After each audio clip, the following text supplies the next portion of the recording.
Ballionaire is a physics-driven roguelike in which you play the wackiest, most colorful game of pachinko. The goal is to make $1 million by building your own board full of unique interactions or changing the physics of the game with boons. It's a lot of fun. The art style is unique and vibrant, the audio design is incredible, and all this together makes the game so addicting. But the main thing that drives this is that the game runs flawlessly. It surpassed my expectations to find that in a world full of gaming glitches and AAA junk, there could be such a unique indie game that just worked. I was recently watching a Ballionaire video from a creator named Scooty where he claims to have broken the game. And while he does break the game by achieving an infinite score in multi, the game seems to be running just fine.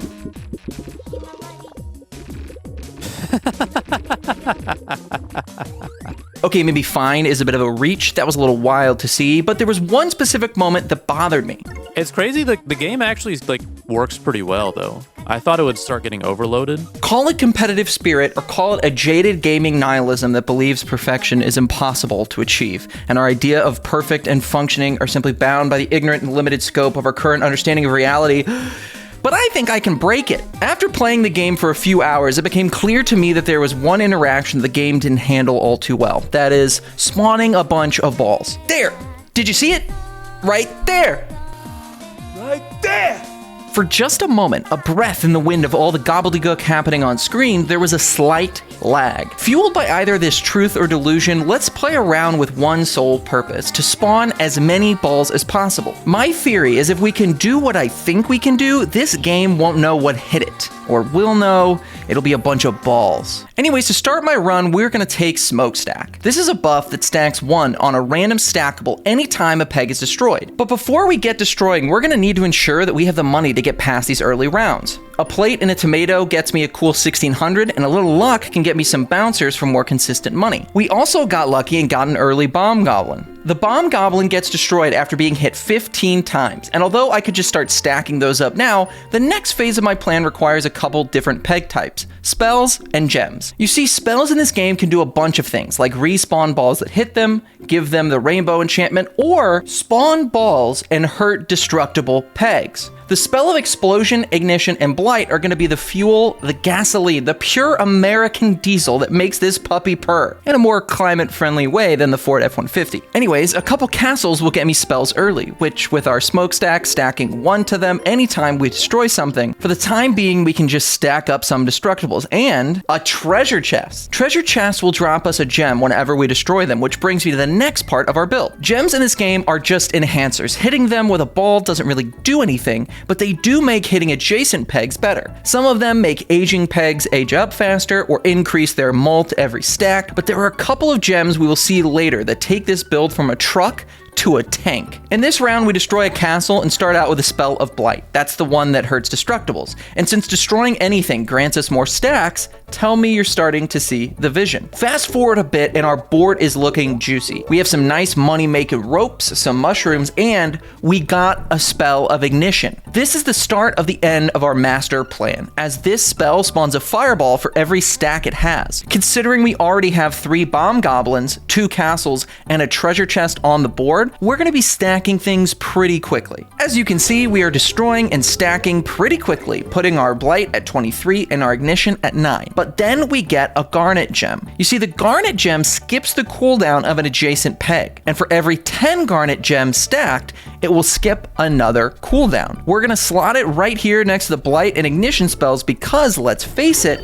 that either means twice as many balls or twice as much damage since they can now be triggered twice. Fast forward a little and we get a wyvern, which gives us a spell anytime it's destroyed, which means even more stacks, so why not? Let's put them front and center. Moving just a bit further to round 6, we're given the tombstone boon, which gives us 800 for every destroyed peg and spawns a ghost ball. And you know how much we love balls. We then add a spell of explosion to the mix, which spawns an egg or eggplant ball for every stack. Slap that puppy up top with the rest of them, and let's keep it rolling. I also forgot to mention, we have these little gem mine pegs too, which have a chance of giving us a gem when triggered. And since we're filling the screen with fireballs, I figured why not, even if they aren't destructible. We re-roll here and get a lich. The lich, other than being another destructible, which means, you know, fat sacks, also gives us a boon when it's destroyed. My blight is already at 45, which means it almost almost one-shots it.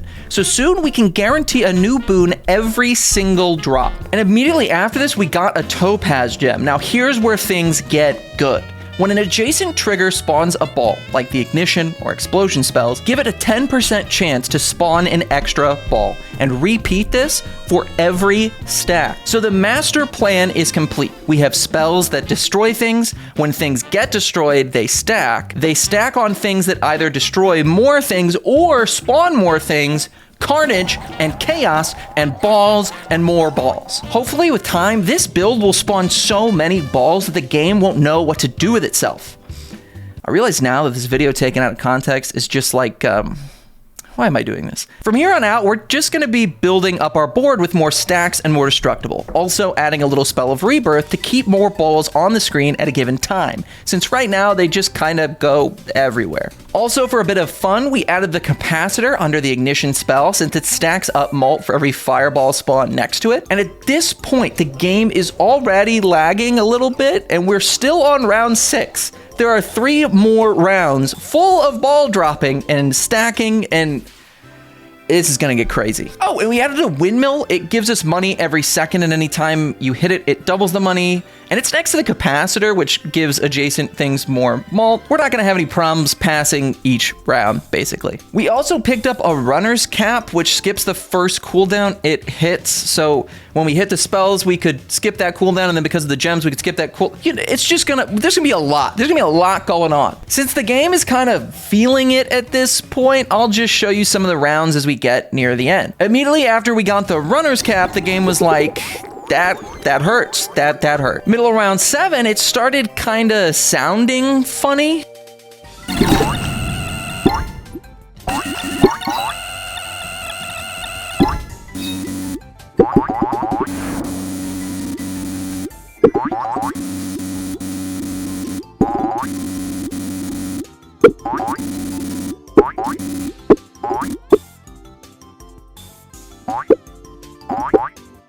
But it would still resolve and run fine after that little hiccup. Soon, though, the game would just pause. Scream and pause. See, I'm moving my mouse. This isn't a screenshot, just waiting, still waiting. Oh, that isn't good. We got the loading mouse icon. Oh, that's really not good, but, you know, let's wait. I wonder if it'll still be just silence or Jesus Christ.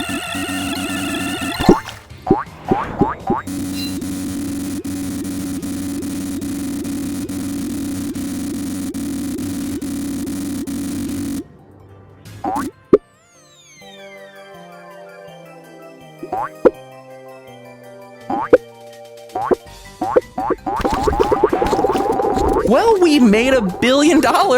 Look, I'm not one to beat a dead horse, but this horse right here, it ain't dead just yet. It's just dying, which means let's beat away.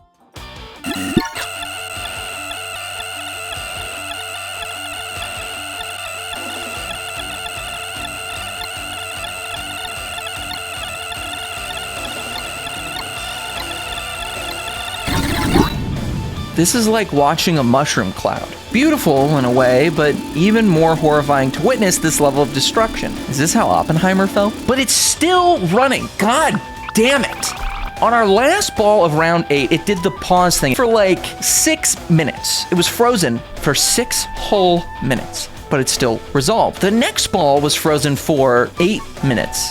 I fast forward all of these for you, by the way. Just for you. You didn't want to sit through all the freezing, but I did. I sat here in my chair. I sat here, and before we see how long the last one is, go ahead and maybe hit the subscribe button for me. I saved you a lot of time. Give you a second. Now for the final drop. Our board looks like this. We have 7 bomb goblins, 2 cave trolls, 2 liches, 2 wyverns, and 1 castle, meaning 14 total destructibles. Our blight is stacked to 89. Our ignition and explosion spells, you know, the ones that spawn balls, are at 73 and 41 respectively. Well, we also have a little explosion at the bottom with 28, but it's not next to our topaz, which at 68 stacks means we are going to be spawning extra balls pretty much all the time, not to mention ignoring the ignition's cooldown, making it proc at least twice. The capacitor we talked about earlier has 15,083 malt. And remember how that malt increases? What's that condition there?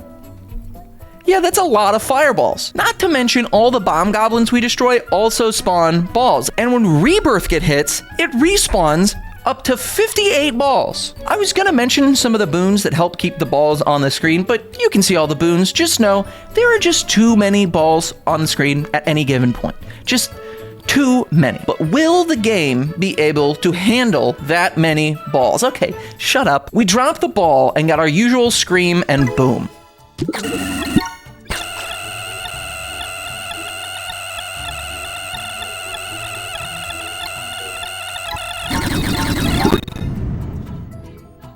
After 20 minutes, do you think it resolved? Nope. And a quick check of my system resources showed me that the game's memory usage was just increasing with no signs of stopping. I actually got worried that eventually the computer would crash and I would crash and I'd lose everything, so I had to start a new recording. And although that new recording was another 40 minutes long for a total of an hour waited right now, it's only been interrupted by the occasional farting sound, black screen, and Godot not responding notification. Now this is how you break Ballionaire. Infinite score, I turned a game about dropping balls and hitting pegs into Godot is not responding in the Abyss simulator. So before you gaming YouTubers go posting things like, oh, I broke the game, oh, well, hear this. Or better yet, watch this, because Godot has some things they'd like to say to you whenever it is they start responding again, oh God.